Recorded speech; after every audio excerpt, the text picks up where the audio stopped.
Hey everybody, it's RunThis342, and these are my top 5 classic frames in Warframe.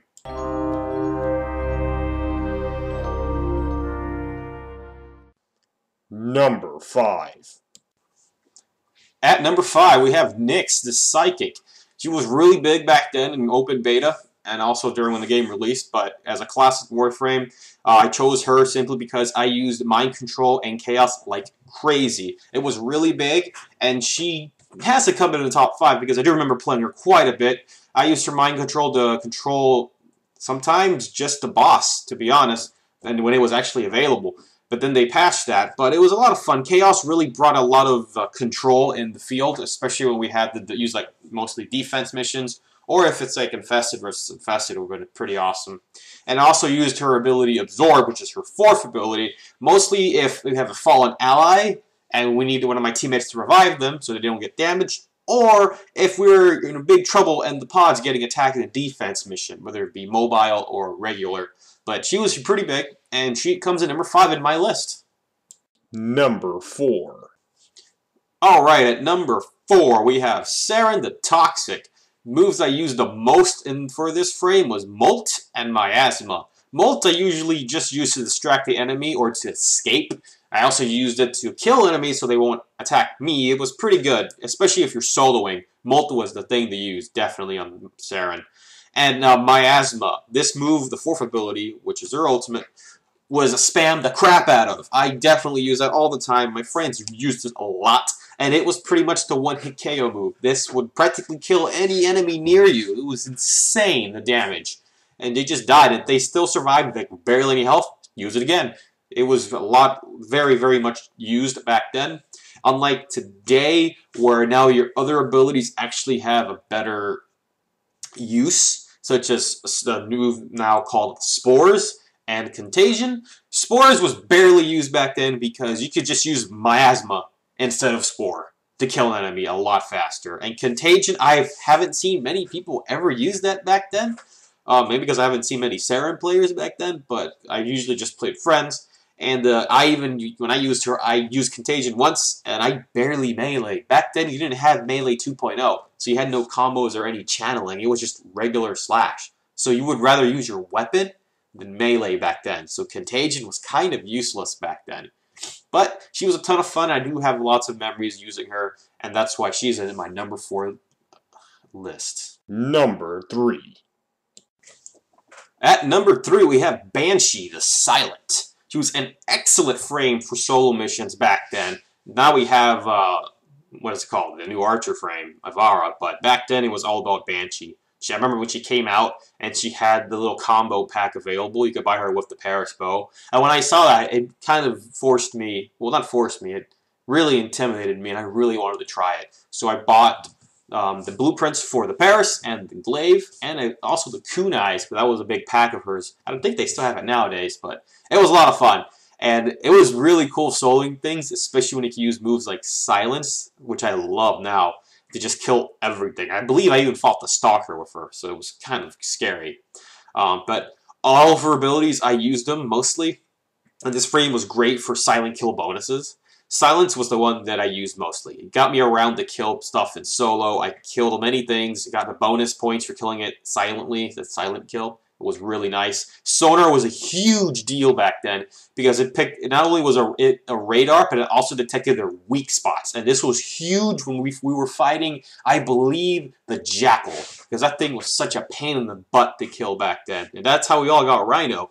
So back then it was pretty difficult, but once we have that weakness spot showed, it made killing the Jackal so much easier. But this ability was probably the biggest one for her, and that's probably why she was needed the most. And she was a lot of fun, to be honest. Bosses died a lot quicker using Sonar, and instead of using our enemy radar mods that we had back then, we could just use that instead. It was really good. Her other ability, Sonic Boom, I use it just to get enemies out of my way when we were trying to escape. It was great for just knocking them down like ragdoll, so that was really nice. And finally, her Soundquake, I probably use the most if we have a down ally and we need someone to revive them so no one can get near us when we're using Soundquake. And also, if you are surrounded by enemies, especially infested, because those things love to surround you. We would use Soundquake to just interrupt them, stagger them a little bit so they won't get near us, and it killed quite a few of them too. It's really good for defending and like defense and mobile defense missions if against infested if you're surrounded. And it's just a really good ability if you're swarmed, to be honest. And it was used a lot, but not as much as Sonar. Sonar was a shit, people. Number 2. Alright, number 2. Frost! King of the Igloos. Now, this was a really, really difficult thing. Because I really like Frost. I don't want to be biased because the last top 5 he was number 1. He was number 1 because he was extremely useful for defense. He is still useful for defense in this top 5 thing. But I picked him mostly because I really love the ice element. He would have been number 1, but I really love the ice. If he wasn't ice, he would have probably been number 3 or 4 in my top 5 classics that I played the most. But I was really big in ice elements in games back then. I still am kind of now, but I'm more into water now. So you might think that Warframe might be number 1, but you'll be in for a shock. But anyways, back to this frame. He was excellent for defense missions, especially when the snow globe did not have a health bar like today. For you people who played in the betas, and when the game first came out, you know how Frost was in his snow globe back then. It did not have a health bar. It just had a regular timer until it ran out. Now the timer is removed and instead you have a health bar. Many of you would say, what's the difference? Well, the difference is your snow globe could last forever when it had just the timer duration on it. Now with the health, it won't last forever because it will eventually die out once enough damage hits the globe. So practically it was really good, but to balance it out in a way, they removed that and they gave it that health to prevent people from AFKing while playing Frost because it was pretty big, especially if you're in the void. You have teammates killing everything, you just sit there, do nothing because your snow globe ain't going away.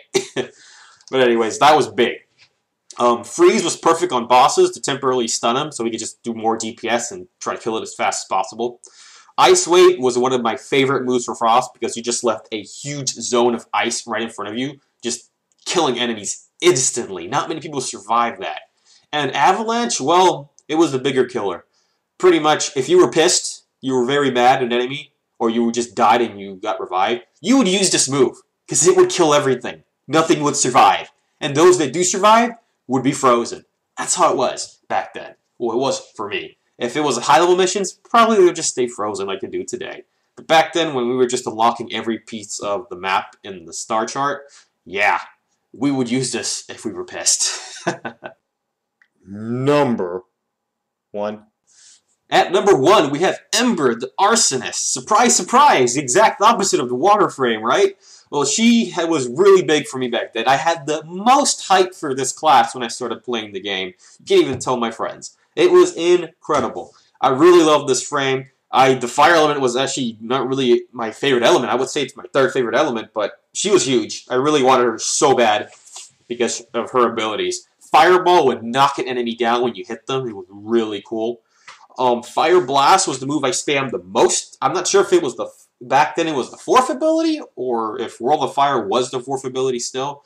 But Fire Blast was huge because not only did it create a ring of fire, but enemies usually who walked in would die. Those who would pass through the ring of fire would have very low health and would die in like a hit, 1 or 2 hits. But it was big, but it did not have that huge knockdown that it has today. So today, Ember, I could say, was improved from when she was first released. World of Fire, I'm really not sure if this was added or not, but it was extremely cool since it copied the animations of the boss that you get this frame from, which was Sargus Ruck. The only problem is it was kind of buggy once the effect ended. You still have like fire effects popping up from the ground as if the effect was still on, but it wasn't. But it's really cool because it staggers some enemies and knocks them down, and it just kills others. It was really nice. And the move I really loved the most that they sadly removed was called Overheat. It was the original 2nd ability that Ember had. It was a really cool animation because it reminded me a lot of the move Overheat from Pokemon Ruby and Sapphire. As when the Pokemon uses it, they're all ashed up and then they shake it off. This frame had that same look as them. You used Overheat, you would have like this ashy dusk armor on you, which is really good. It was actually on par with Rhino's Iron Skin back then. If not a little bit weaker or stronger, I do not recall. People were really, really upset when this was removed for the now CC move called Accelerant. But it was really cool. I really loved it, and I think that was the main reason why I really loved the frame, because overheat, you were all like in ash, all ashed up, and it actually looked like metal, but you could still glow red. It was really cool. But now her new ability is called Accelerant, and all it does is just it stuns enemies around you and makes them more increases their damage to fire, so reduces their fire resistance. But yeah, that was the shit back then. And this is my top 5 list, guys, of my big keyword, my top 5 list for the classic Warframes. If you don't know what classic Warframes are, I do suggest you click the previous video at the end of this video. I have a little annotations that say read the description, subscribe, and click previous video. Click that previous video so you know exactly what I'm talking about. But I'm very curious to find out, for those of you who were in closed, open, or when the game just released. So open, closed, beta, or the game just released. What frames did you use the most? I'm pretty sure a lot of you are going to say Ash and Excalibur. Guaranteed. Ash, Excalibur, Mag, Loki, and Volt. Those 5. Which, ironically, those 5 are going to be my list for the next top 5 I'm going to do. But I'm pretty sure everyone here used Ash. Ash or Excalibur because he was the first one you could pick. But yeah, Ash, Excalibur, Volt. Those 3, actually. And then everyone unlocked Trinity and Rhino, and that was crap. So, that's my top 5. I'm very curious to know yours. And, yeah, leave a comment below, share, tell me what you think about my list. I'm pretty sure some of you will disagree, but hey, I look forward to it, honest. I want to know those of you who played just like me back then and got those pretty cool Vandal weapons that aren't available anymore, like the Brad and the Lato Vandal, how everything was back then. How'd you guys enjoy it? What'd you guys think of Ember back then when she had that overheat ability? Very curious to hear you guys' opinions.